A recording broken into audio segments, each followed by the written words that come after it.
अहम यह अनुभूति को मिथ्याभूत बताया था, गौण बताया था। अहम यह जो आत्मा अनुभूति है, ये देह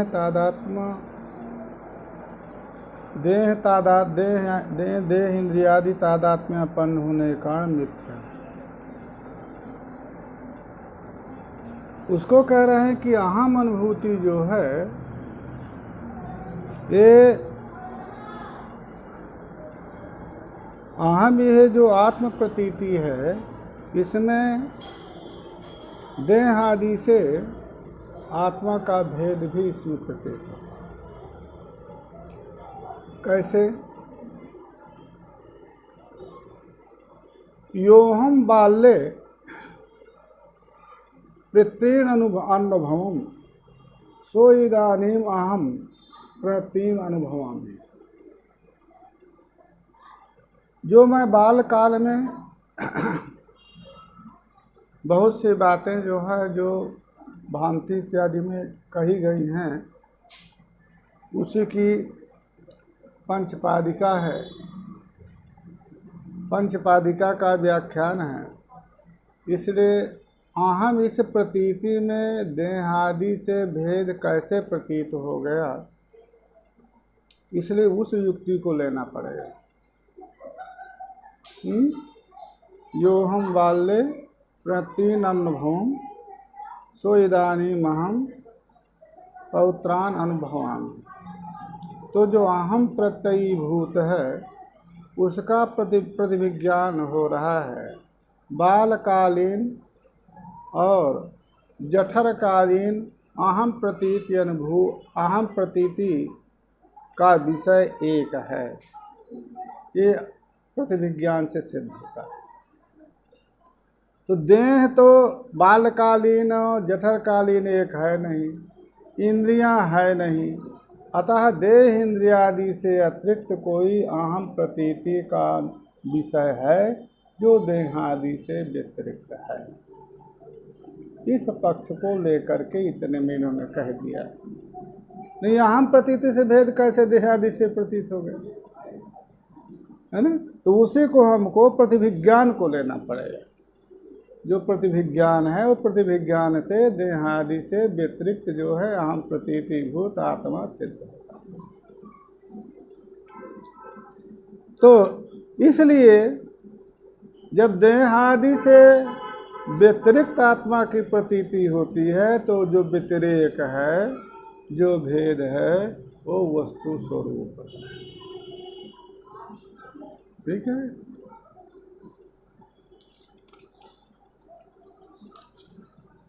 कहा यदि आप ये कहें कि यहाँ मनुष्य मिथ्याभूत देह तादात्म्याभिमानेन भेद तिरोहिता इति वाच्यम। कहा भेद प्रतीति कैसे होगी? कहा प्रतीति होती है हम मनुष्य, तो मनुष्य तो देहादि न है। तो जो अहम मनुष्य है, मिथ्याभूत जो देह तादात्म्य है, तादाभिमान है इसमें, अतः भेद तिरोहित है, भेद की प्रतीति नहीं होती है।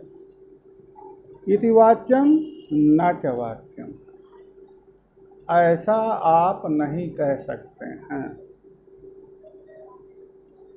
क्योंकि जो ऐक्याभिमान है, मिथ्याभूत देहात्म तादात्म्याभिमान है, वो भेद प्रतीति अनुसारेणापि गौणतया उपपत्तौ। कहा जिस प्रकार से भेद प्रतीति के अनुसार गौणतया प्रतीत हो गया, ठीक है, तो भेद प्रतीति विरुद्ध मिथ्यात्व कल्पना, जो ऐक्याभिमान है, तो भेद प्रतीति इति अनुसारेण, तो भेद प्रतीति वास्तविक हो है और जो ऐक्याभिमान है वो गौण है। अतः जब गौणतया प्रतीति उसकी उत्पन्न हो सकती है ऐक्याभिमान अनुसार, ऐक्याभिमान का भेद प्रतीति इति, भेद प्रतीति वास्तविक और ऐक्याभिमान की गौणतया प्रतीति संभव है, तो भेद प्रतीति विरुद्ध उस भेद का मिथ्यात्व कल्पना युक्ति संगत नहीं। भेद प्रतीति में गौणतया ऐक्याभिमान यदि प्रतीत हो रहा है तो मुख्य जो है भेद प्रतीति यदि सिद्ध है तो उस भेद प्रतीति को के विरुद्ध जो ऐक्याभिमान है, भेद प्रतीति हो रही है और उस भेद प्रतीति के विरुद्ध आप जो है भेद के मिथ्यात्व की कल्पना करते हैं, जो ये युक्ति संगत नहीं। ये मिथ्या तो कल्पना जो ऊपर की थी, मिथ्याभूत देहात्माभिमान में मिथ्या कल्पना की थी। हाँ, उसमें मिथ्या कल्पना, उसमें मिथ्या तो ठीक नहीं, उसके मिथ्यात्व की कल्पना माने यदि गौणतया उसकी प्रतीति मानी जा सकती है तो गौण प्रतीति देहात्माभिमान की आप मानिए, भेद प्रतीति विरुद्ध उसकी गौण प्रतीति मानिए, उसके मिथ्यात्व की कल्पना युक्ति संगत नहीं है कि देहात्म प्रतीति मिथ्या है। जो देहात्म प्रतीति है, देहात्म ये मिथ्या है। ये मिथ्या होने पर ये जो भेद है, भेद की विरुद्ध क्यों हो रही है? ये मिथ्या है, देहाभिमान से मिथ्या है, ऐक्याभिमान माने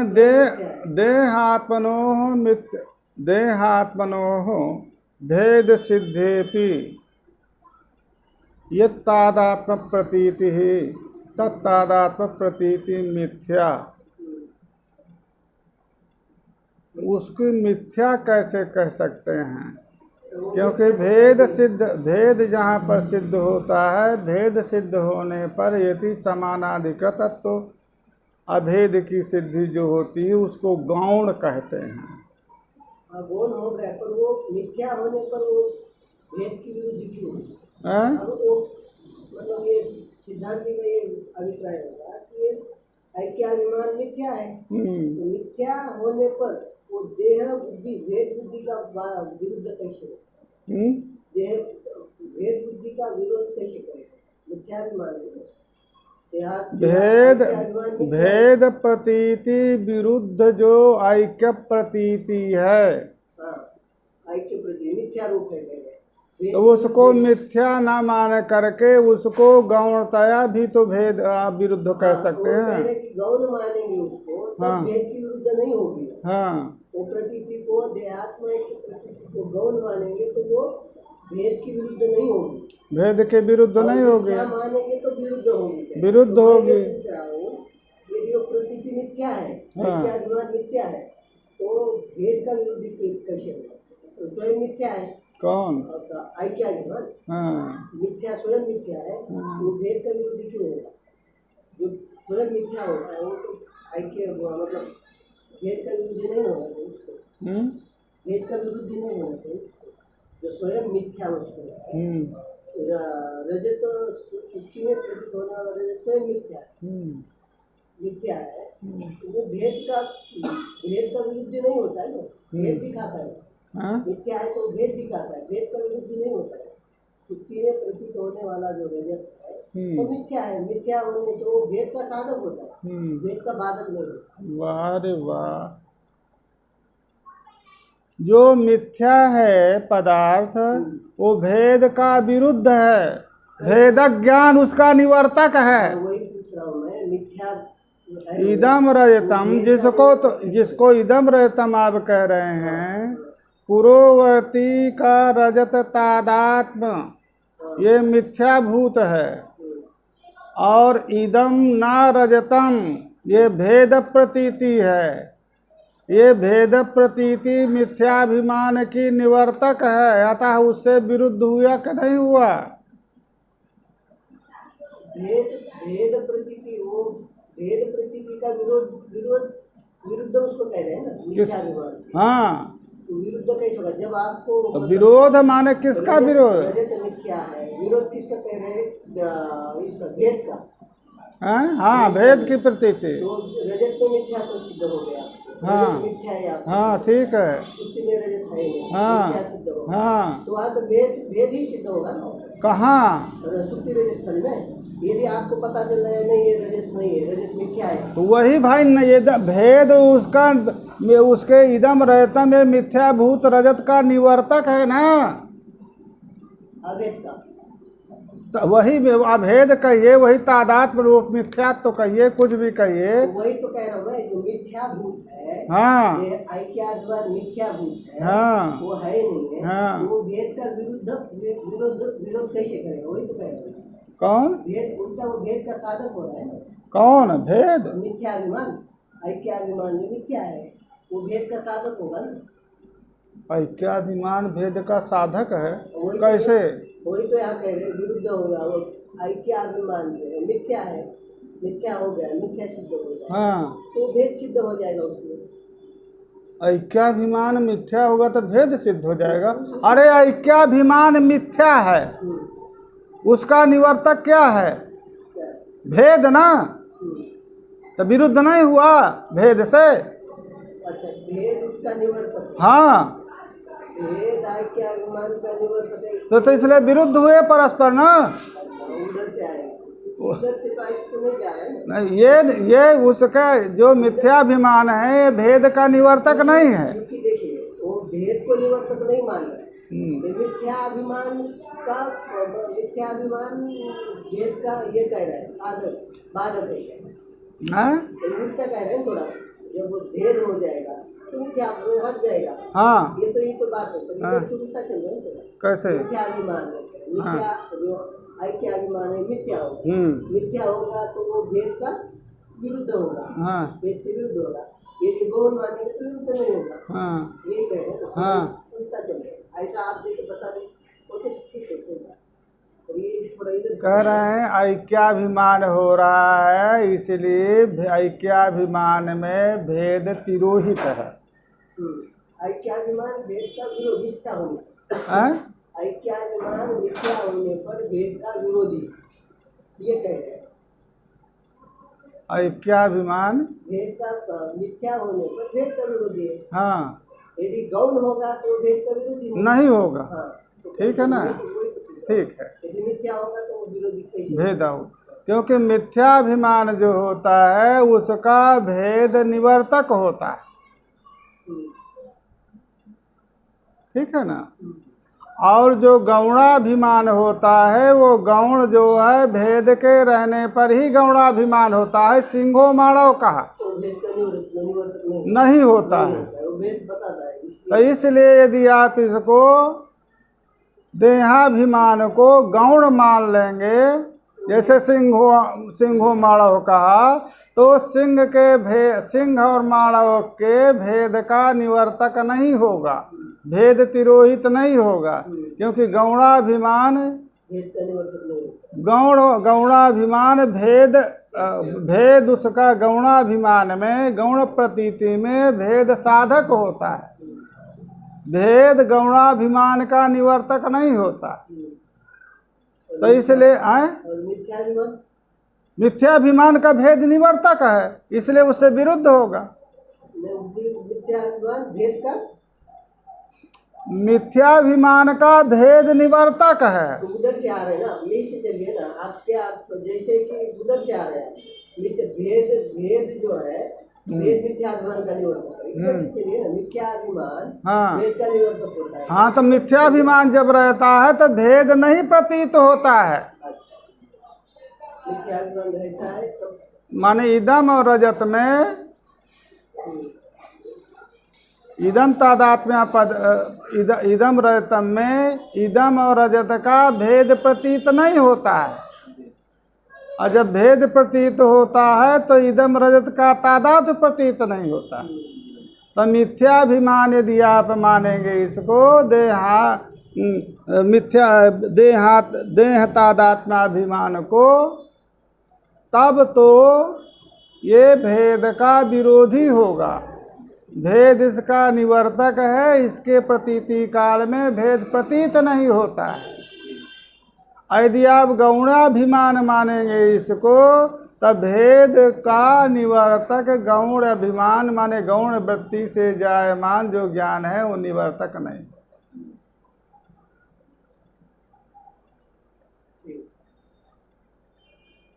तो भेद प्रतीति विरुद्ध जो मिथ्यात्व कल्पना आप करते हैं, मिथ्याभूत देह तादात्म्य प्रतीति की, इसको आप न करके इसको गौण प्रतीति मानिए। और भेद प्रतीति विरुद्ध मिथ्यात्व कल्पना युक्ति संगत नहीं। ठीक है। हाँ, यदि देह समानाधिकतत्वात् अहमिति प्रत्ययो नात्मनो देह व्यतिरिक्तम गृह्णीयात्, यदि आप कहें कि अहम मनुष्य देह समानाधिकतत्व, देह समानाधिकरण यानी प्रतीति, जो अहम प्रतीति है, ये आत्मा का देह व्यतिरिक्तत्व माने देह भेद, आत्मा से देह के भेद का ग्रहण नहीं करती है। यदि आप कहें तदा तन्नैव सिद्धेत, इसलिए भेद आत्मा और देहादि का भेद नहीं सिद्ध होगा। तन्नैव सिद्धेत प्रमाणाभावात्। ये देह समानाधिकतत्वात् अहमिति प्रत्ययो। हाँ, अहम मनुष्य में अहम मनुष्य देह समानाधिकरण। हाँ, देह समानाधिकृत प्रतीति है रे अहम की। पदों में समानाधिकरण। हाँ, तो पदों में समानाधिकरण हो गया। तो पद का समानाधिकरण का भी तो हो गया। अहम मनुष्य मनुष्य तादात्म्यपन्न हंता की प्रतीति हो रही है ना। इसलिए ये देह से, आत्मा देह से व्यतिरिक्त है, इसका ग्रहण नहीं होगा ना।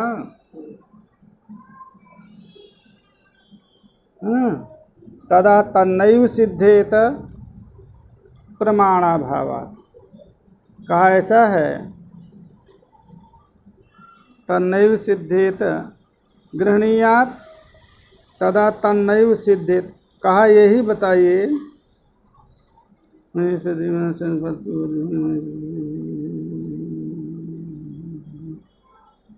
सिद्ध नहीं हो सकता।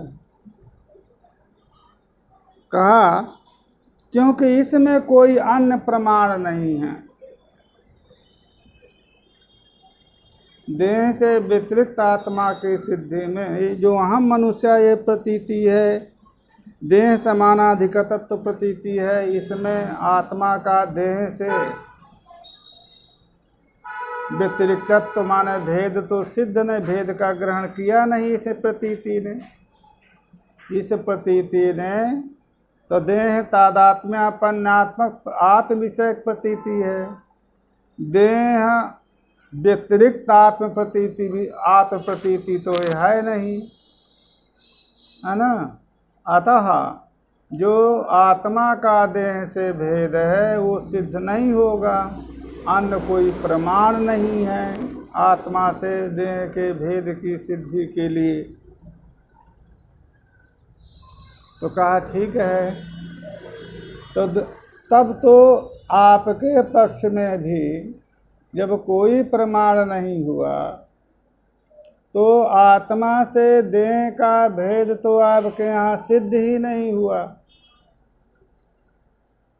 तो आत्मा से यदि देह का भेद, देहादि का भेद सिद्ध नहीं हुआ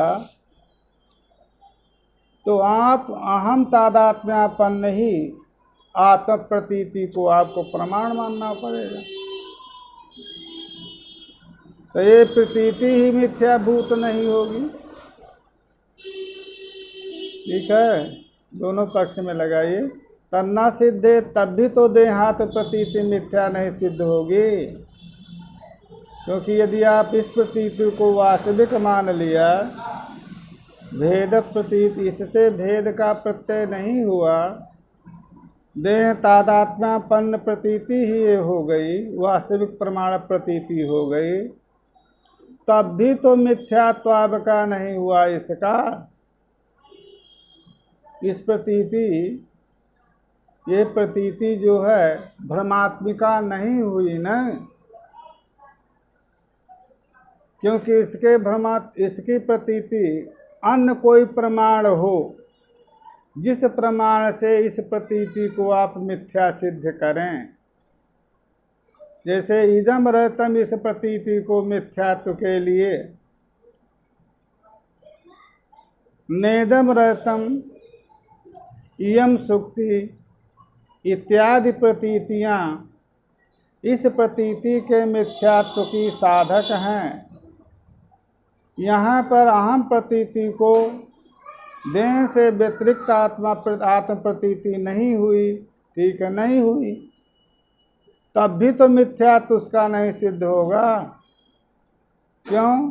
अरे अन्य कोई प्रतीति होनी चाहिए जिस प्रतीति से इस प्रतीति का बाध हो, ठीक है, हो, तब ना इस प्रतीति को आप मिथ्या कहेंगे। इस प्रतीति में जब भ्रमत्व सिद्ध हो जाएगा, ख्याति सिद्ध हो जाएगी, तभी ना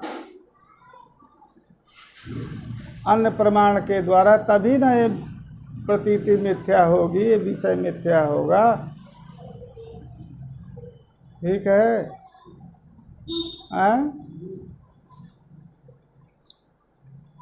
आगम अनुमानयोरपि, यदि आप आगम श्रुति प्रमाण कहें,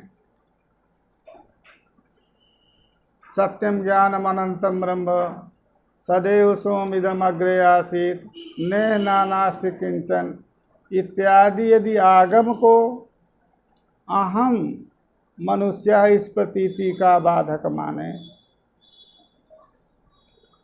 अनुमान क्या होगा? मिथ्या तो उसको नहीं कह रहे हो, भेद की चर्चा की है। भेद के बारे में चर्चा, उसकी चर्चा नहीं है। भेद के बारे में वो देहात्माभिमान को मिथ्या है कैसे, तो उसकी चर्चा नहीं है। भेद के विषय में कोई प्रमाण नहीं। यदि अहम प्रतीति भी देहात्मादि को ही बता रही है, तो भेद कहाँ से सिद्ध होगा आपका? इस प्रतीति से भी आपका भेद नहीं सिद्ध होगा, और उसमें अन्य प्रमाण भी नहीं है, तो भेद सिद्ध नहीं होगा। आप कहोगे नहीं आगम अनुमान प्रमाण है, तो कहे वो भी नहीं है, क्योंकि वो आगम अनुमान जो प्रमाण होते हैं वो प्रत्यक्ष के अनुसार होते हैं, तो उसको मिथ्या तो सिद्ध नहीं करना है। किसको? सिद्धांत है उसका। किसका? वो देह और आत्मा का जो ऐक्य है उसमें मिथ्या तो सिद्ध हो गया है, जो बोल रहा है अभी जिसका, मिथ्या तो सिद्ध हो जाएगा, भेद आपका सिद्ध नहीं होगा, यही कह रहे हैं। हम क्या कह रहे हैं, आप क्या सुन रहे हैं? हम तो बता रहे हैं कि तो इसके बाद उसका वो जो मिथ्यात्व प्रतीति को आप वास्तविक मान रहे हैं, हम कौन सिद्धांतिक वो वास्तविक मान रहा है ना? नहीं मान रहा है, उसकी चर्चा ही नहीं, वास्तविक मान ही नहीं रहा है। मिथ्यात्व का खंडन किया उसने, गौण कह रहा था। कौन? ओ पूर्व पक्ष कह, ये तो प्रतीति गौण है, मिथ्या कैसे कह रहा है? अरे तो मिथ्या नहीं है, गौण माना ना उसको, स्वाभाविक सत्य नहीं माना। अरे तो क्या हो तब इसके माने गौण माना उसने, और आपने कहा कि भेद प्रतीति यहाँ पर नहीं होती है, तो उसके मिथ्यात्व का साधक कोई प्रमाण आपके यहाँ हुआ? भेद की चर्चा चल रही है ना, इसमें देखेंगे थोड़ा, आप भेद के विषय में चर्चा, भेद में कोई प्रमाण नहीं कर रहे ना, सीधी सी बात है। तो भेद में वो कह रहा है कि इस प्रतीति से भेद भी आपका सिद्ध, इस प्रतीति से भी नहीं हो रहा है सिद्ध, अन्य प्रमाण भी नहीं कह रहे भेद, तो भेद के विषय में चल रहा है। वो देहात्म के मिथ्या है कैसे, उसके बारे में चर्चा ही नहीं है। अरे भाई, देहरी दीपन न्याय न दोनों अर्थ का गमक है ये। दोनों को कहा, एक ही चर्चा चल रही है। एक ही चर्चा कैसे चल रही है? वो जो देहात प्रतीति है, उस देहात प्रतीति का जो है तो क्या कहते हैं आप मिथ्यात्व तो नहीं सिद्ध कर सकते हैं, और इसके अतिरिक्त कोई क्या कहते हैं भेद का उनके पक्ष में होगा कि इसके अतिरिक्त कोई भेद का प्रमाण आप कह नहीं सकते हैं। तो कहा कि आप नहीं, हम नहीं यदि कह सकते हैं तो आपके यहाँ भी इससे अतिरिक्त कोई क्या कहते हैं इसके मिथ्यात्व का साधक प्रमाण बताइए। आप भेद की प्रतीति को, अनुभव को इस भेद की प्रतीति कह रहे हैं, इससे भेद की प्रतीति नहीं हो रही है, अन्य प्रमाण नहीं है। तो कहा आपके यहाँ भी अहम मनुष्य, इस यह जो प्रतीति है, इस प्रतीति में आपके यहाँ भी कोई अन्य प्रमाण है जिससे इसको मिथ्यात्व सिद्ध कर सकें। क्योंकि यही प्रतीति को लेना होगा, यही प्रतीति ही आपके यहाँ मिथ्यात्व की साधक है, जिसको हम भेद की साधक कहते हैं। हम मनुष्य, यह प्रतीति जो है आपके यहाँ मिथ्या, यही प्रतीति मिथ्या देह तादात्म्य के मिथ्यात्व की प्रतिपादक यही आपके यहाँ प्रतीति है, न कोई प्रमाण नहीं है। तो यही प्रतीति, यदि यह प्रतीति मिथ्याभूत यदि प्रतीति रहेगी, कोई प्रमाण से बाधित होगी, तब के यहाँ देहात पदार्थ में मिथ्याभूत होगा, और हमारे पक्ष और उनके पक्ष में जाएगा कि भाई यही इसी प्रतीति को देहादि से आत्मा के भेद का साधक कहते हैं। इसके अतिरिक्त कोई अन्य प्रमाण है नहीं, और यह तो देहादि से आत्मा का भेद साधक प्रतीति है ही नहीं। कहा यदि आप अनुमान आदि को भेद का साधक माने, है ना, सुक्ति वो क्या कहते हैं श्रुति आगम को, आगम नेह नानास्ति किंचित एकमेवाद्वितीयम् इत्यादि आगम को भेद का निवर्तक माने, ठीक है, आत्मा से भेद है ना, आत्मा आगम को आत्मा देहादि का भेद का साधक माने या अनुमान को माने। यदि तादात्म्य प्रतीति का यदि भेद सिद्ध हो गया, तो भेद बोधि का यदि कोई श्रुति है या प्रमाण है, तो तादात्म्य प्रतीति मिथ्या हो जाएगी। तो उसके लिए क्या मानते हैं? इसकी निवर्तिका जो तादात्म्य प्रतीति मिथ्या, इसकी इसकी निवर्तिकता आप जो है कोई भेद को आत्मा देहादि से भेद का साधक अनुमान कहें या श्रुति कहें, तो श्रुति तो है, अनुमान का आकार क्या होगा?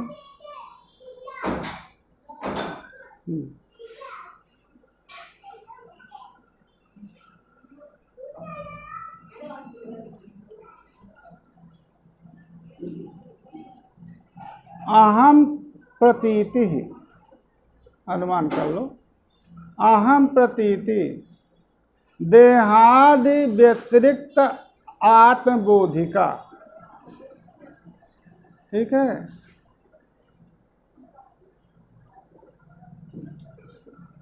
अहम प्रतीति देहात,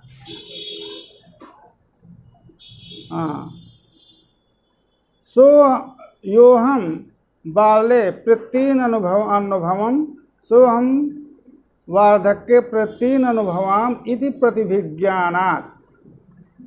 ये प्रतिभिज्ञान के द्वारा जो है, यदि आप अनुमान के द्वारा देहादि से व्यतिरिक्त सिद्ध करें या आगम के द्वारा कहें, कहा यह भी नहीं हो सकता, क्योंकि अनुमान और आगम तद पर विरोधे, जो प्रधान प्रमाण प्रत्यक्ष है, सर्व प्रमाण उपजीव्य जो प्रत्यक्ष प्रमाण है तद विरोध में आगम और अनुमान का प्रमात्व ही नहीं रहेगा। अतः उसके द्वारा भी आप भेद की सिद्धि नहीं कर सकते हैं। तो भेद की सिद्धि भेद आपके यहाँ सिद्ध नहीं होगा। तो कहा आपके यहाँ भी यदि भेद सिद्ध नहीं होगा तो तादात प्रतीति को मिथ्या नहीं कह सकते हैं, गौड़े कहेंगे।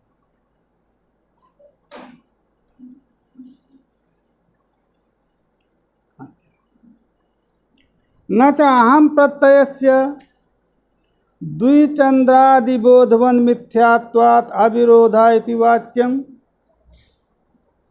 कहा जो अहम प्रत्यय है वो द्विचंद्रादि बोधवत है। द्विचंद्रादि के बोध के समान मिथ्या है,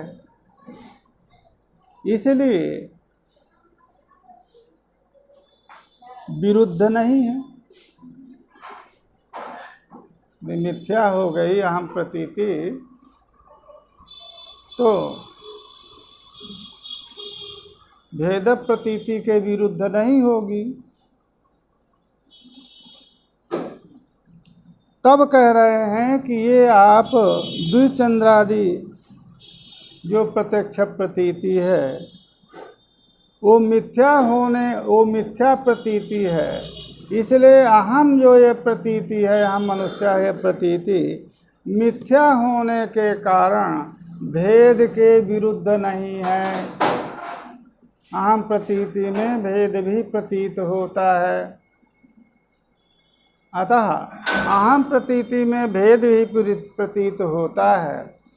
इसलिए आपको जो अहम प्रतीति है तादात्म्य प्रतीति, इसको गौण मानना होगा, अभेद को वास्तविक मानना होगा। तो कहा मिथ्यात्व इसका आप स्वीकार कर लिया यदि, तब विरोध नहीं हुआ। कहा तब कहते हैं आगम अनुमान प्रमाण सिद्धि के लिए सिद्ध हो। आगम अनुमान का प्रमाण जब सिद्ध हो जाए तब अहम प्रतीति में मिथ्यात्व सिद्ध होगा। और जब इसमें मिथ्यात्व सिद्ध रहेगा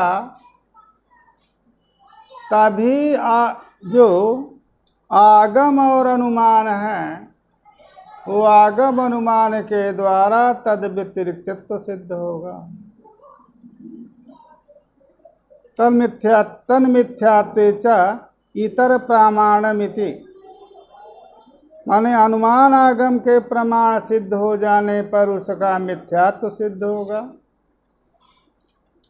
और आगम अनुमान के मिथ्यात्व होने पर इतर का प्रमाण सिद्ध होगा।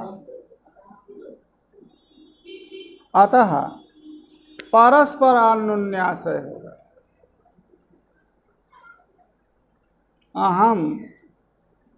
अहम मनुष्य ये प्रतीति जब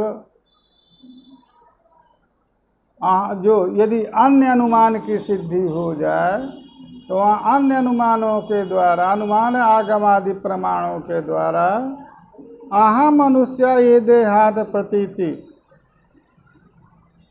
में मिथ्यात्व सिद्ध होगा। और जब इसे मिथ्यात्व सिद्ध होगा तभी इतर जो अनुमान आगम आदि प्रमाण है उनका प्रमाण सिद्ध होगा। ठीक है हो, इसलिए अन्योन्याश्रय होगा। द्विचंद्रादिबोधस्य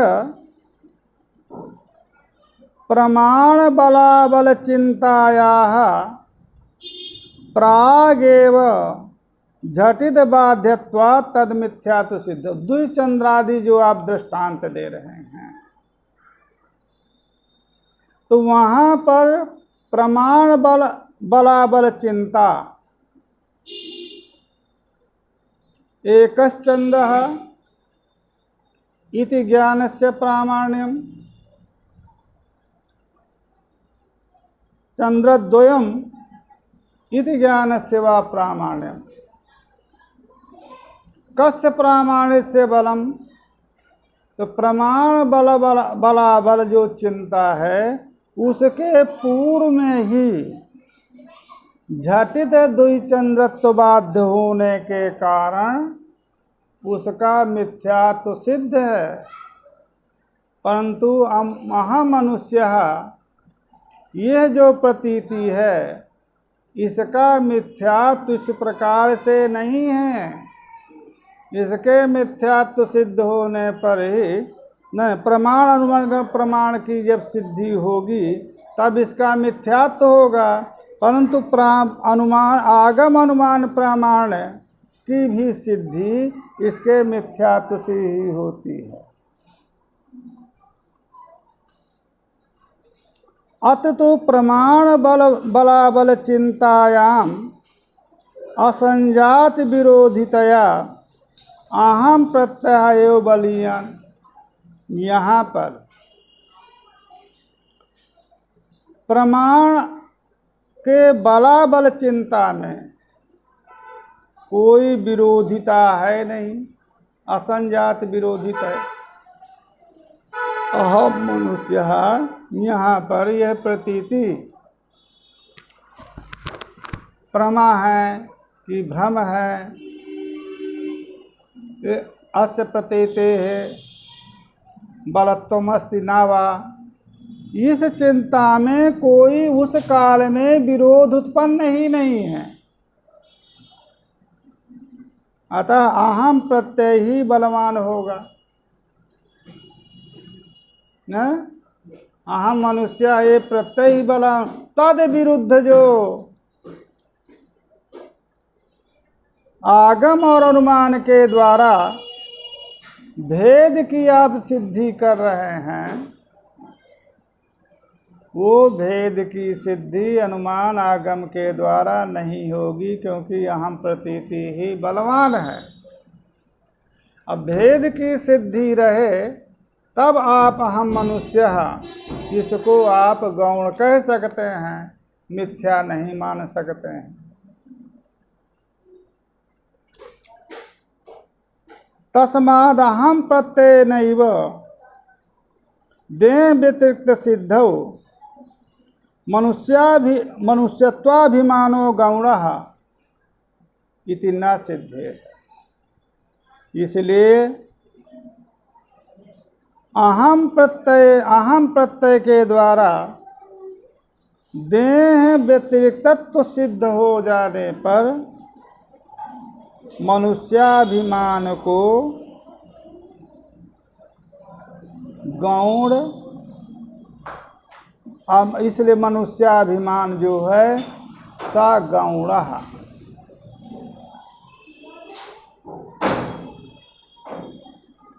ना तो मिथ्या। मनुष्य जो देह इंद्रियादि तादात्म्य प्रतीति आत्मा के साथ है वो गौण होगी। और क्यों गौण होगी? क्योंकि भेद सिद्ध अन्य प्रमाणों के द्वारा नहीं हुआ। ये इसी प्रतीति को ही आपको बल मानना पड़ेगा कि यह प्रतीति सिंहो माणव कह के समानाधिकृतत्व प्रतीति होने के कारण सिंह और माणव का जो भेद है वो वास्तविक है, अभेद जो है वो गौण है। उसी प्रकार से यहाँ पर भी आपको जो मनुष्यत्वाभिमान है वो मनुष्यत्वाभिमान को गौण ही कहना होगा। जिस प्रकार से माणवक में सिंहत्वाभिमान गौण है, सिंह से भिन्न होने पर भी माणवक में सिंहत्वाभिमान गौण है, सिंहत्वाभिमान मिथ्या नहीं है। उसी प्रकार से यहाँ पर इस प्रतीति के अतिरिक्त किसी प्रतीति की बलवत्ता ना होने के कारण भेद कोई सिद्ध होगा नहीं जिससे इस प्रतीति को आप मिथ्या कहें। अतः ये मिथ्या नहीं होगी मनुष्यत्वाभिमान, अपितु गौण प्रतीति है। ये तस्मत का पूर्व के साथ पूर्व प्रभाव नहीं है। तस्मत कहाँ पूर्व में क्या था? पूर्व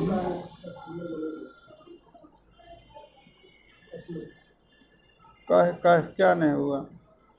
तस्मत का अर्थ क्या है?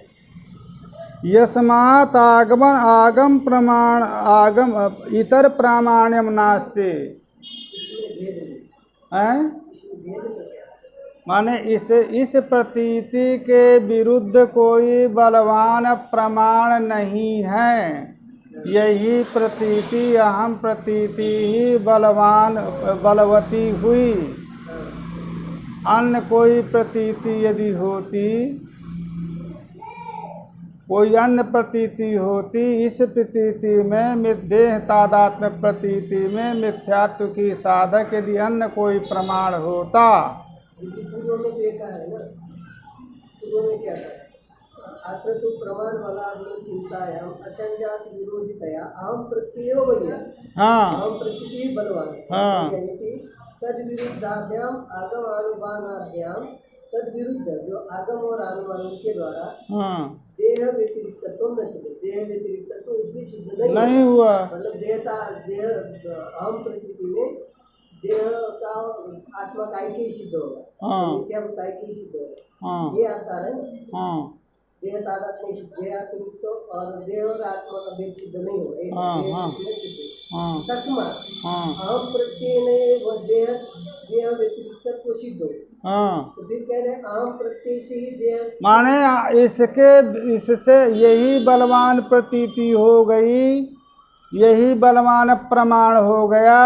अन्य कोई बलवान प्रमाण नहीं हुआ जो भेद का साधक हो सके। अतः अहम प्रतीति को ही भेद का साधक मानना होगा।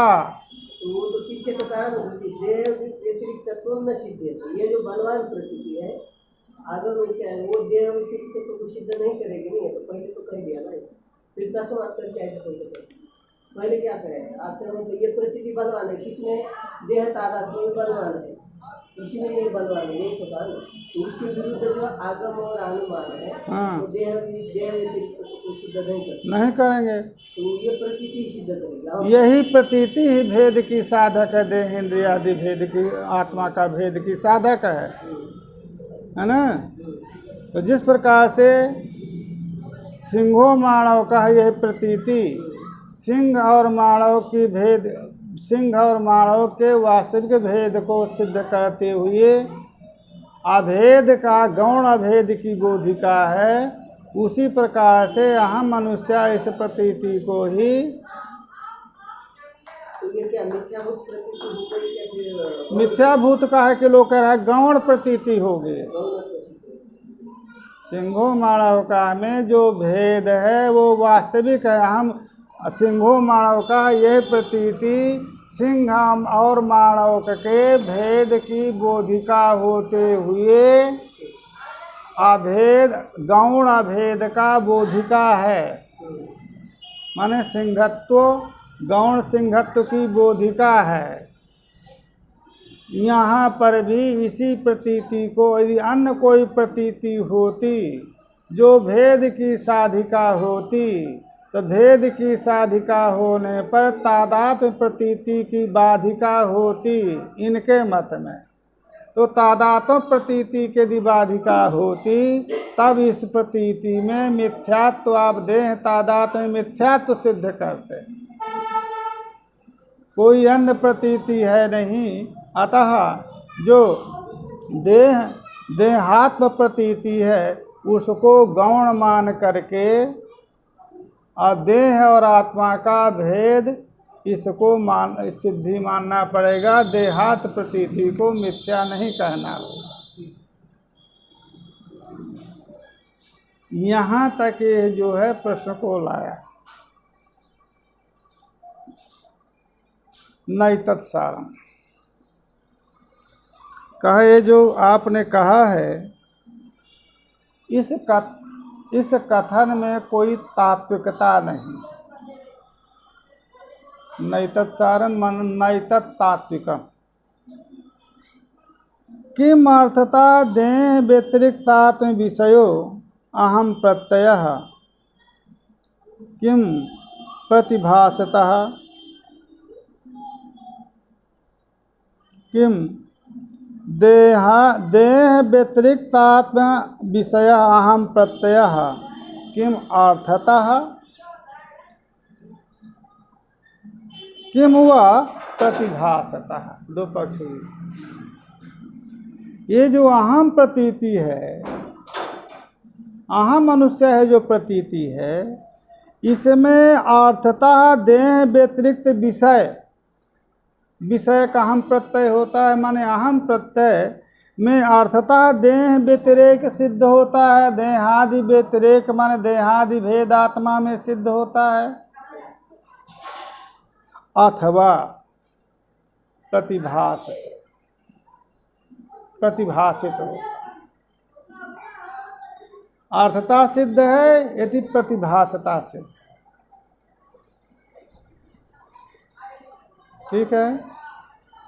प्रथम तो आप नहीं कह सकते हैं, सिद्धांत चल दिया। प्रथम तो आप नहीं कह सकते हैं। अर्थता भेद सत्ताया अप्रयोजकत्वात् अहम प्रत्ययः। अर्थतः भेद सत्ता का प्रयोजक नहीं है। अहम प्रत्ययः देह इंद्रियादि आत्म तादात्म का प्रयोजक है। ये अर्थता का मतलब अर्थ से क्या तात्पर्य है? अर्थ से भेद क्या होता है? अर्थ तो भेद नहीं होता है, तो प्रतिभास तात्पर्य। अहम प्रत्यय का ये जो भेद है, देहादि भेद, ये अर्थता सिद्ध है। माने यही उसका अर्थ है क्या?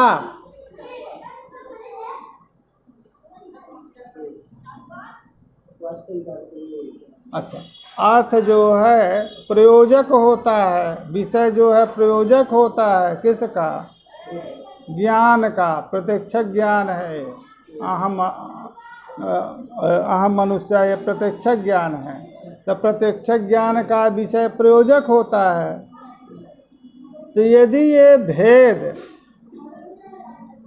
देहादि व्यतिरिक्त आत्मा, ऐसा अर्थ यदि अहम प्रत्यय का प्रयोजक होता तो देहादि व्यतिरेक देहादि आत्म व्यतिरेक को अहम प्रत्यय का विषय आप मानते। ठीक है। अर्थ जो है प्रत्यक्ष में जो विषय है वो प्रत्यक्ष ज्ञान का प्रयोजक होता है। तो ये जो भेद, ये जो अर्थ है, ये अहम मनुष्य इस प्रतीति का प्रयोजक नहीं। भेद सत्ता जो है उसकी प्रयोजक अहम प्रतीति की, अहम मनुष्य है प्रतीति की प्रयोजक नहीं है। अतः अहम प्रत्यय से, अहम ज्ञान से अर्थतः देहादि से व्यतिरेक आत्मा का विषय सिद्ध होता है, यह नहीं कह सकते।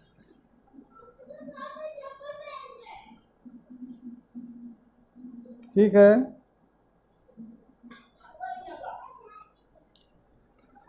यदि प्रतिभासता कहें तो सिंहो देवदत्ता इत्यादौ ही भेद प्रतिभासा एव गौणत प्रयोजको दृष्टः। सिंहो माणवकः, यहाँ पर जो भेद प्रतिभास है वही देवदत्त में सिंहत्व के गौणत्व का प्रयोजक देखा गया। प्रतिभासता। अन्यथा तो इसलिए अर्थतः अहम प्रत्यय का प्रयोजक भेद सत्ता नहीं हो सकती है। सिंहो देवदत्ता इत्यादि में जो भेद प्रतिभास है वो भेद प्रसिंघात मानव का भिन्न, ये जो भेद प्रतीति है वही देवदत्त में सिंहत्व के गौणत्व का प्रयोजक देखा गया है। उसी प्रतिभास भेद प्रतिभा। यदि भेद पूर्वम न सिद्ध तदा मानव के सिंहत्व प्रतीति गौण संगत्व प्रतीति गौणी नास्या। सिंहत्व प्रतीति जो है गौण नहीं है, परंतु भेद सिद्ध है। इसीलिए माणवक में जो सिंहत्व प्रतीति है उसकी प्रयोजक सिंह और माणव का भेद प्रतिभासमान भेद ही है।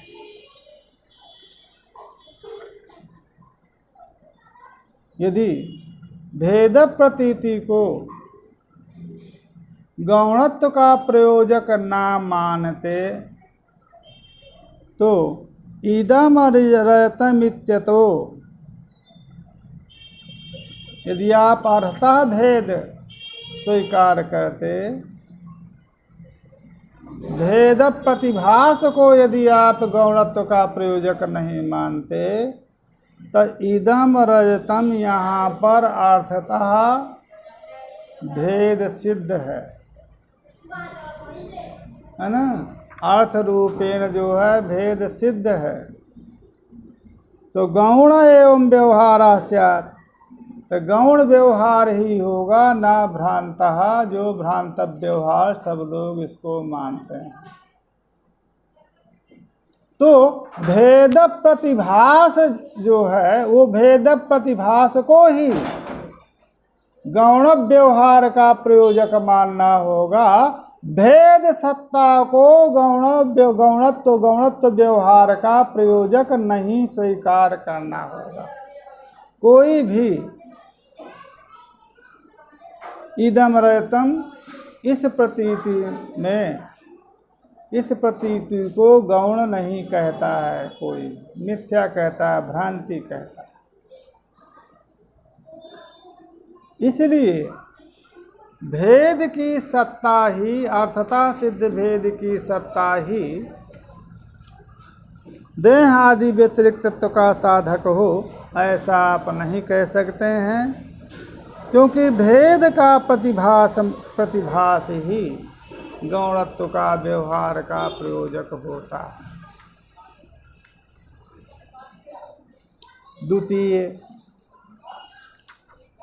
द्वितीय में यदि आप कहें कि प्रतिभास है, भेद प्रतिभास जो है होता है अहम प्रत्यय हमें, इसलिए देह आदि से व्यतिरिक्त तत्व आत्मा में सिद्ध होगा, इसमें कह रहे हैं। किम अहम प्रत्ययो विचारात् प्रागेव व्यतिरेकम अवभासेति उत्पश्चात्। तो अहम प्रत्यय को भेद का प्रतिभासक मानना होगा। अभेद अहम प्रत्यय से प्रतिभासित जो भेद है वो अहम मनुष्य जो तादात्म्य है उसमें गौणत्व का प्रयोजक होगा। तब कही पूछ रहे हैं कि जो अहम प्रत्यय है, ये अहम प्रत्यय विचार के पूर्व अहम मनुष्य इति ज्ञानम तादात्म्य बोधकम भेद बोधकम वा, इस विचार के पूर्व में ही देहात्मा के भेद को अवभाषित कर देता है। और वो अवभाषित जो भेद है देहाप तादात में गौणत्व व्यवहार कर देता है। क्या यही है? अथवा पश्चात अहम प्रत्यय है प्रतीतुत्तरम देहात्मनोर भेद सिद्ध भेद प्रतिभासते सच प्रतिभासमान भेद तादात्मनि मन तादात्म्य प्रतीतो गौणत्वम आनयते। ये पश्चात वाला होगा। अहम प्रत्यय ज्ञान के उत्तर काल में देह आदि संघात से आत्मा का भेद सिद्ध हो जाता है, माने प्रतिभाषित हो जाता है। वो प्रतिभाषित भेद जो है तादात्म्य प्रतीति में गौणत्व व्यवहार उससे हो जाता है। क्या ये है? कहा पहला तो नहीं। क्यों? अरे जो मीमांसा शास्त्र है, जो विचार शास्त्र है, उस विचार शास्त्र की अब आवश्यकता ही नहीं हुई। विचार शास्त्र तो यही कहना चाह रहा है, विचार से हम यही यही प्रतिपादित करना चाहते हैं कि जो अहम देहात्म जो तादात्म्य है, वो देहात्म तादात्म्य वास्तविक नहीं है। देह से आत्मा भिन्न है, देह आदि से व्यतिरिक्त है आत्मा, शुद्ध बुद्ध मुक्त स्वभाव आत्मा है। ये शास्त्र विचार करते हैं। अब अहम मनुष्य इस प्रतीति में ही, मन विचार के पूर्व ही, यदि अहम प्रतीति से ही देह आदि जड़ पदार्थ से शुद्ध बुद्ध चित्त भाव आत्मा का भेद सिद्ध हो जाता है, तो विचार शास्त्र मीमांसा शास्त्र का व्यर्थ होगा। ठीक है?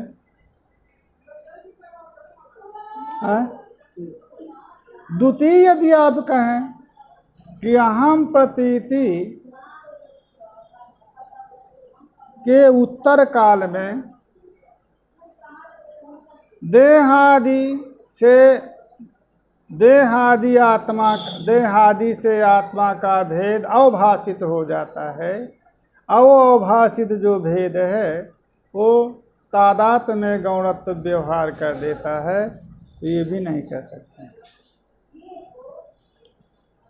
प्राप्त विवेकेन विचारस्यैव व्यतिरेक बोधकत्वात्। प्राप्त अप्राप्त,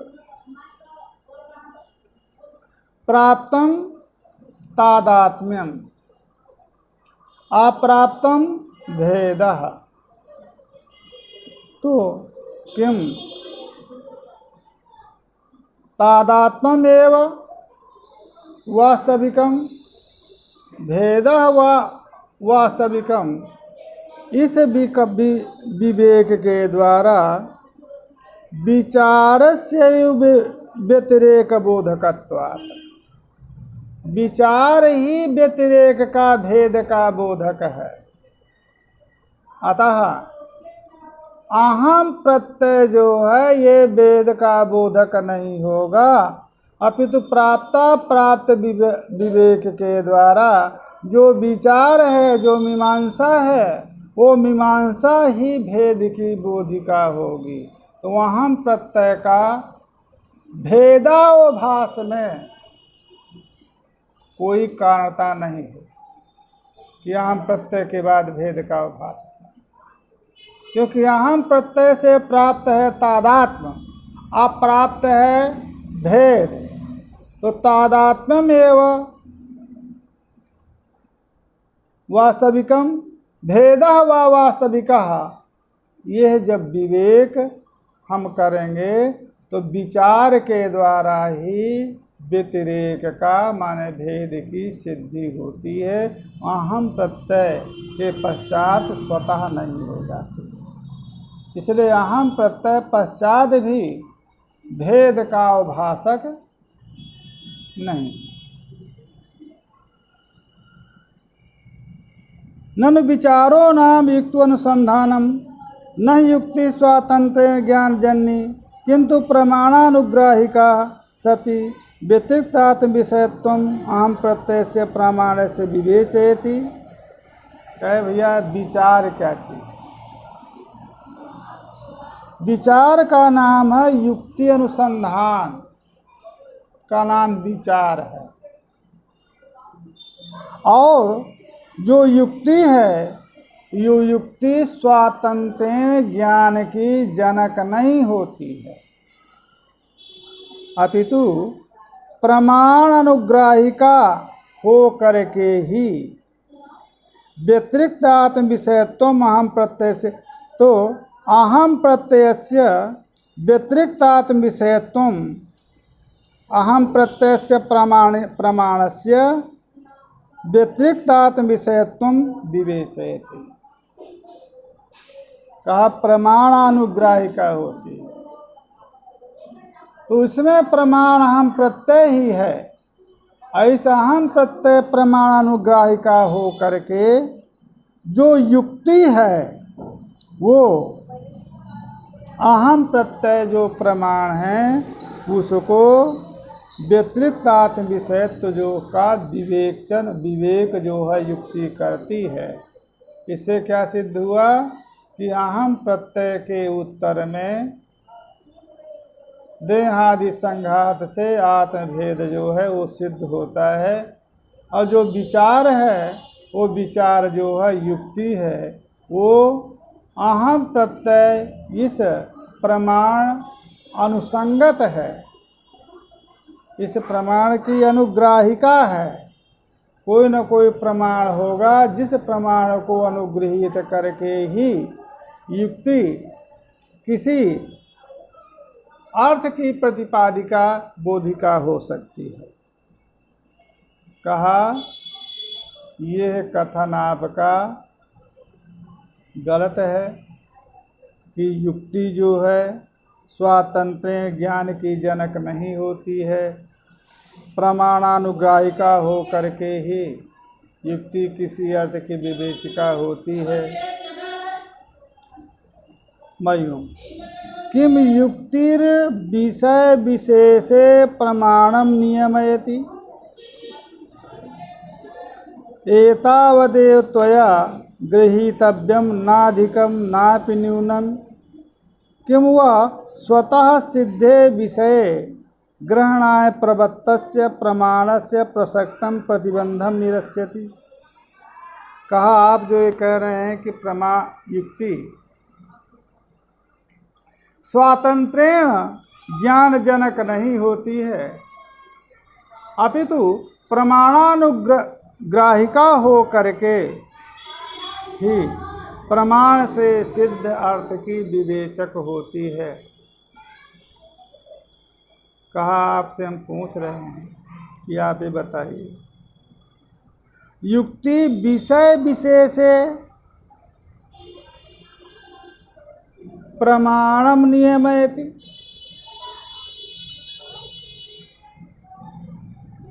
है ना?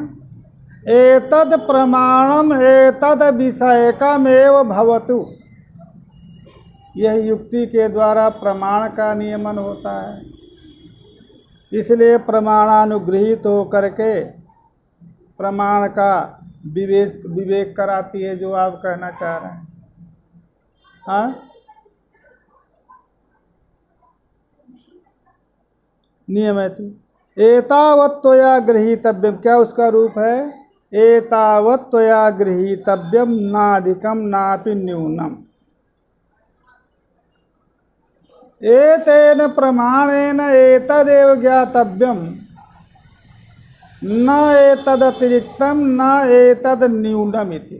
यह युक्ति अवधारण करती है। इस प्रमाण के द्वारा एतद अर्थ का ही ग्रहण करेंगे, एतद अर्थ से अतिरिक्त का ग्रहण नहीं करेंगे, न एतद अर्थ से न्यून का ग्रहण करेंगे। यह युक्ति जो है प्रमाण को नियमित करती है। एक पक्ष किम हुआ स्वतः सिद्धे विषये ग्रहणाय प्रवत्तस्य प्रमाणस्य प्रसक्तम प्रतिबंधम निरस्यते। अथवा स्वतः सिद्ध जो विषय है, स्वतः सिद्ध विषय के ग्रहण के लिए, ग्रहणाय ज्ञापनाय ज्ञानाय जो प्रवत्त प्रमाण है, तो उसकी जो प्रसक्त है, प्रसक्ति है, प्रसक्त प्रतिबंध है, तो प्रसक्त प्रतिबंध को का निराश करते हैं। प्रसक्त प्रतिबंध का निराश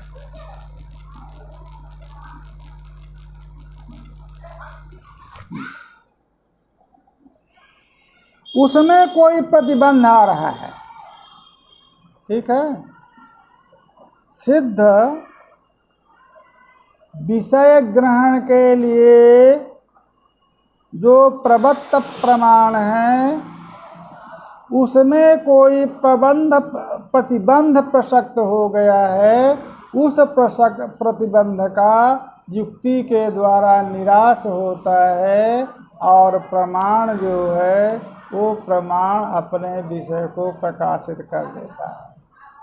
तो युक्ति के द्वारा जो वस्तु विषय प्रकाश के लिए प्रवत्त प्रमाण है, विषय ग्रहण के लिए जो प्रसक्त प्रमाण है, उस प्रमाण के प्रतिबंध यदि कोई है तो युक्ति के द्वारा निराश होता है। इस प्रकार से प्रमाणानुग्राहिका युक्ति है। पहला जो है विषय विशेषे प्रमाणम नियमयति एतावदेव स्वतया गृहीतव्यम, यह आप एतन्नाते तदतिरिक्तम न न्यूनमिति नाद्य। पुरुष बुद्धि वैचित्रेण युक्तीनाम अव्यवस्थिततया प्रमाणानाम अव्यवस्थित विषयत्वापत्ते है। कहा युक्ति अनेक है। किसी पुरुष ने किसी युक्ति के द्वारा किसी प्रमाण को किसी अर्थ में नियमित किया, अन्य ने दूसरे युक्ति के द्वारा उस प्रमाण को अन्य विषय में नियोजित कर दिया, तो युक्तियां अव्यवस्थित हैं। युक्तियों के द्वारा यदि प्रमाण का नियमन करेंगे तो प्रमाण में भी अव्यवस्थितता हो जाएगी। प्रमाण अव्यवस्थित नहीं होता है, युक्ति अव्यवस्थित होती है। किसी युक्ति के द्वारा कोई कुछ सिद्ध कर रहा है, यही साथ शिष्य या गुरुओं में बात होती रहती है, अन्य जगह की बात होगी। वो कहना चाहता है कि नहीं गुरुजी इसको ऐसे कहिए, गुरु कहता है कि नहीं इसको ऐसे कहिए। कैसे गुरुजी आप ऐसे कह रहे हैं? तो कोई वो युक्ति देता है कि इसको आप ऐसे कहिए, माने ये युक्ति है कि इसको ये तदर्थ में इस प्रमाण को कहना चाहिए। दूसरा कहता है नहीं ये तदर्थ में तो युक्तियों के द्वारा यदि प्रमाण तो स्वतः सिद्ध प्रमाण जो है, अपने अर्थबोध में जो प्रसक्त प्रमाण है, उस प्रसक्त प्रमाण को यदि युक्ति अधीन कर देंगे तो प्रमाण भी अव्यवस्थित हो जाएगा। ठीक है। निष्ठापत्तिरेषा प्रमाणानां नियत विषयत्वे शास्त्रकाराणां मतभेद असंभवात् इति चेत। कहा इसको यदि आप कहें इष्टापत्ति ऐसा, ये जो प्रमाणों की अव्यवस्थितता है ये इष्ट है। इष्टापत्तिरेषा प्रमाणानां नियत विषयत्वे शास्त्रकाराणां कहा ननु इष्टापत्तिरेषा।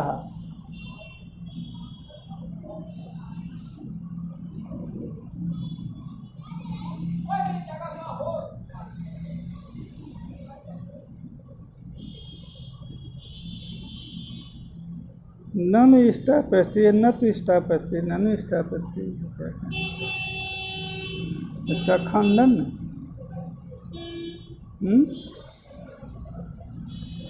क्या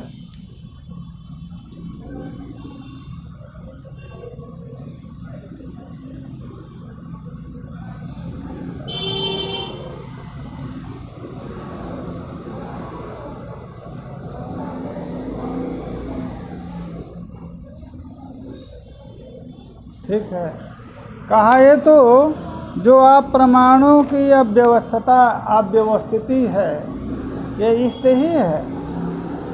क्यों? कहा इसलिए इष्ट है कि प्रमाणों का यदि नियत विषय तो सिद्ध हो जाएगा तो शास्त्रकारों का जो मतभेद है वो मतभेद नहीं रह जाए। इसलिए जो शास्त्रकार हैं वही श्रुति है, उसी श्रुति के द्वारा युक्ति युक्ति सिद्ध जो प्रमाण बल हैं उनके द्वारा भेद की सिद्धि भेदवादी सिद्ध करता है, भेदाभेद की सिद्धि युक्ति के द्वारा करता है और अभेद की सिद्धि युक्ति के द्वारा अन्याचार करता है। तो एक ही जो श्रुति प्रमाण है वो यदि नियत विषयक हो जाएगी तो श्रुति सम्मत जो इतने सिद्धांत मतभेद हैं वो मतभेद सिद्ध नहीं होंगे।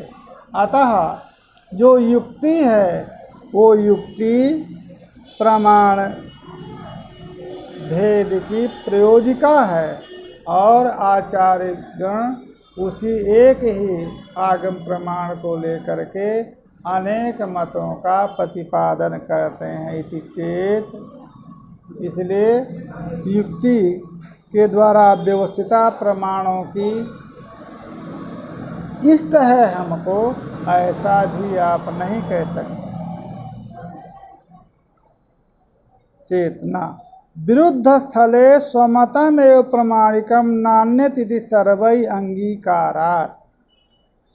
कहा देखिए युक्ति से प्रमाण में अव्यवस्थिता सिद्ध नहीं होती है।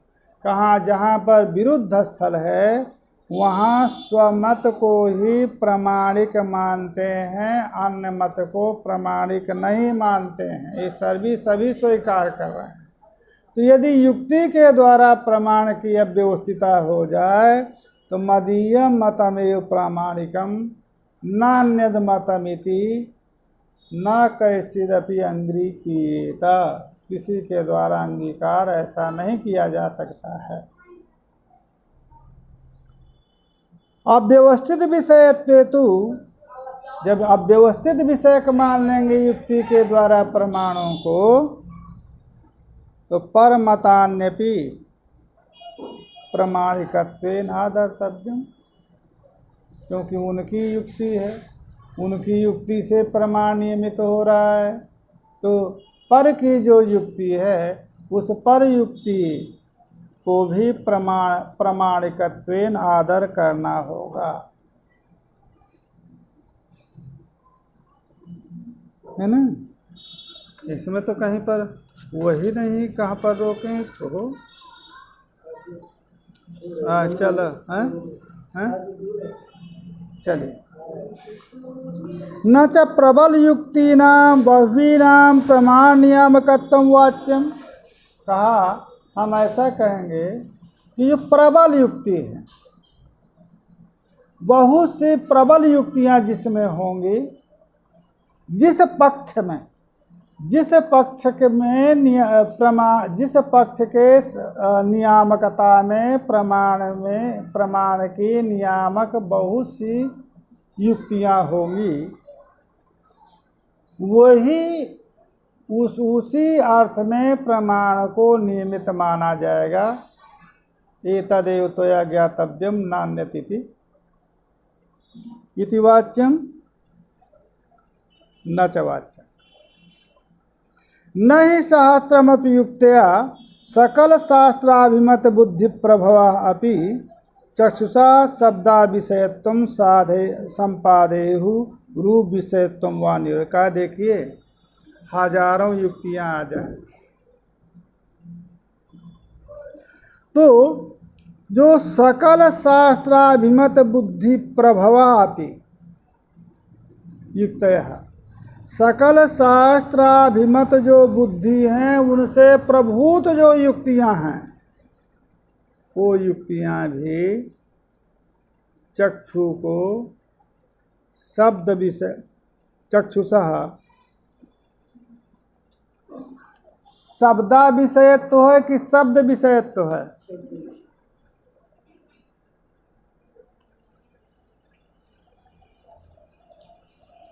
एक डंडा लगा देने पर सब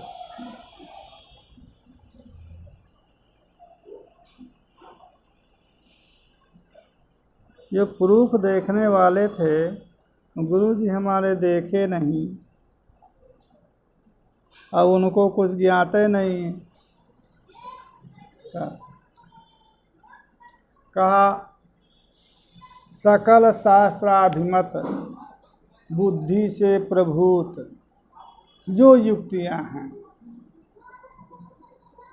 वो युक्तियां सहस्त्र भी युक्तियां चक्षु को शब्द विषयत्व और का ना तो संपादन कर सकती हैं ना रूप विषयत्व का निवारण कर सकती हैं।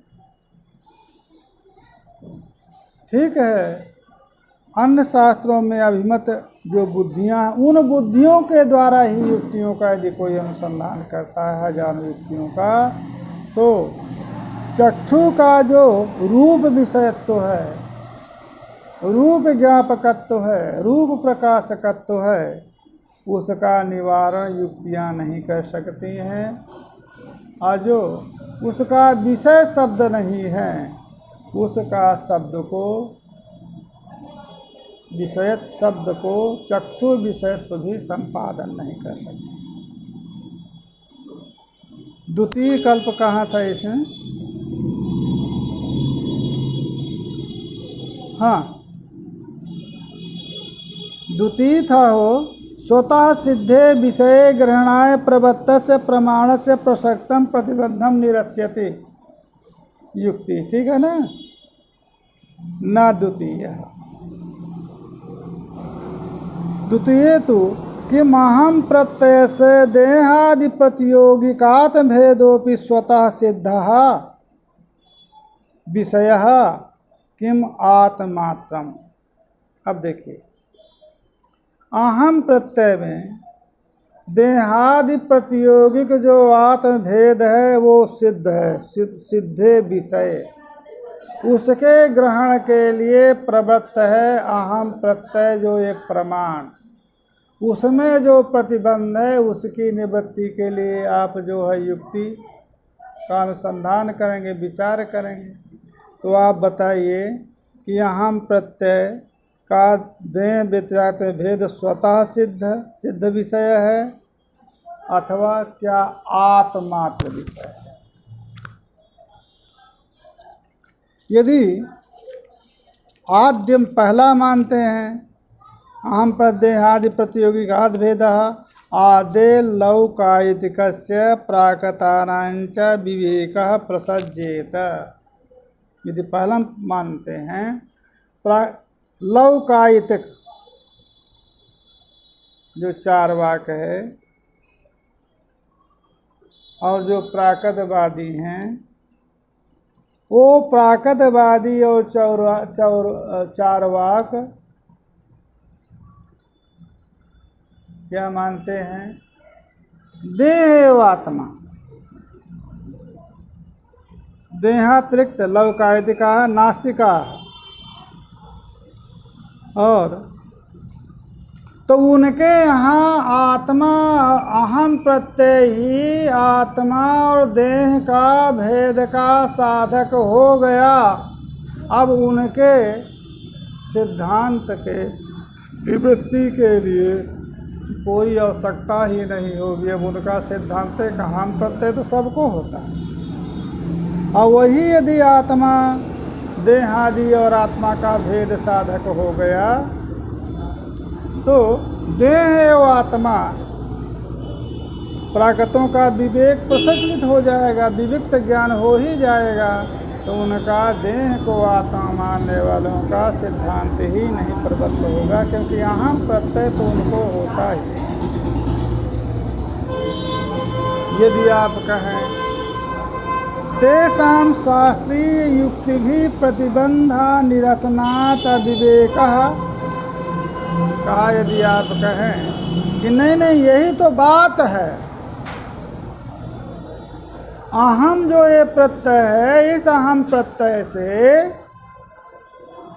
देह आत्म का भेद तो सिद्ध हो गया और उसमें जो प्रतिबंधक हैं उन प्रतिबंधों की निवृत्ति नहीं हुई है, इसलिए भेद की प्रतीति नहीं होती है। शास्त्रीय युक्तियों के द्वारा प्रतिबंध का निराश नहीं हुआ है उनके यहाँ, इसलिए देह में आत्मत्व बुद्धि, देह एवं आत्मा ये बुद्धि होती है।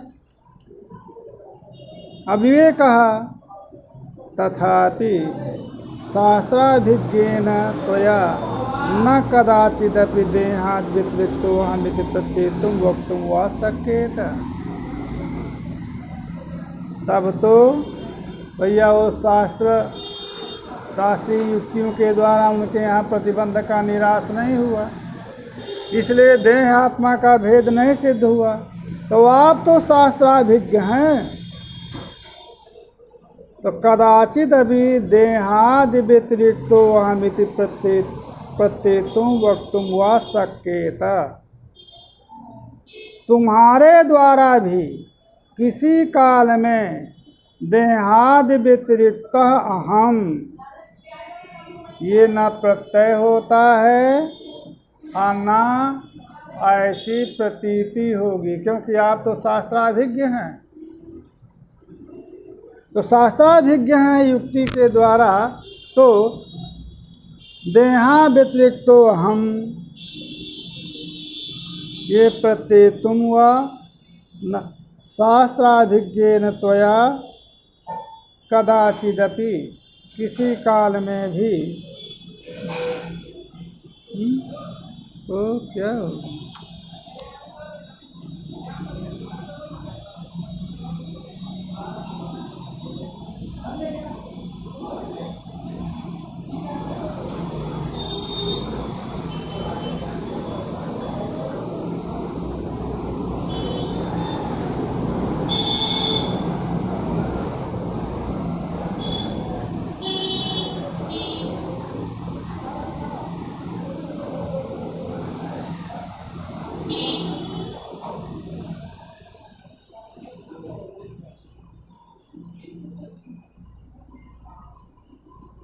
क्यों भैया, क्यों नहीं होगा? जब शास्त्राभियुक्ति हमारे यहाँ है तो अहम प्रत्यय से भेद की सिद्धि हो गई का, इसलिए नहीं होगा।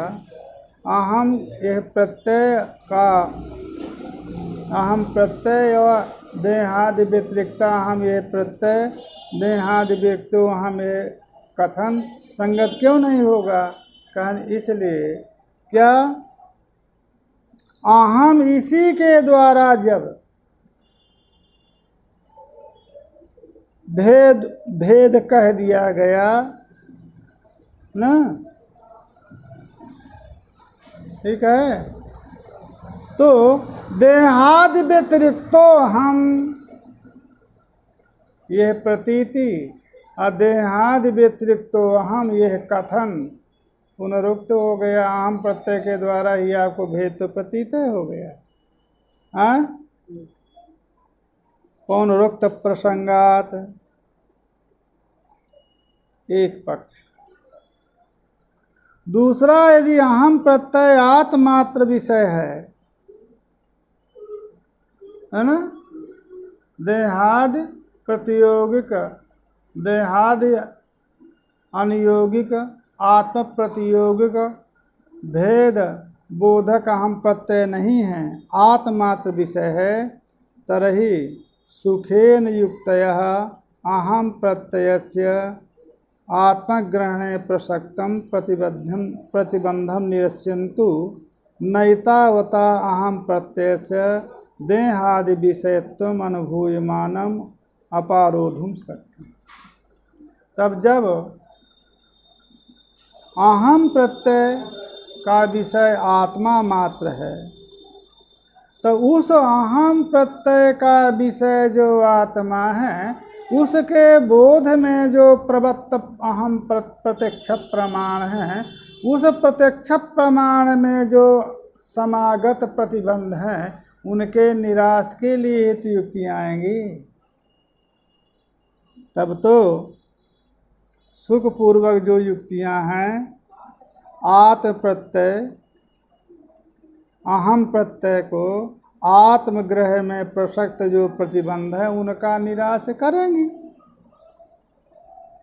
इससे भी अहम प्रत्यय से देहादि विषयत्वम अनुभूयमानम अनुपोढ़ुम शक्यम। इससे अहम प्रत्यय का देहादि विषयत्व जो अनुभूयमान है, उसका अपलाप कैसे कर सकते हैं, क्योंकि अब आत्मात्र विषय है ना इति। अतः ये युक्तियों के द्वारा भी, युक्ति संगत प्रमाण अहम प्रत्यय प्रमाण के द्वारा भी देह आत्मा का भेद सिद्ध नहीं होगा। जो सिद्ध भेद के द्वारा आप तादाद प्रतीति को गौण और भेद को वास्तविक कह सकें। अतः तादात्मक प्रतीति भ्रम एव। चलिए,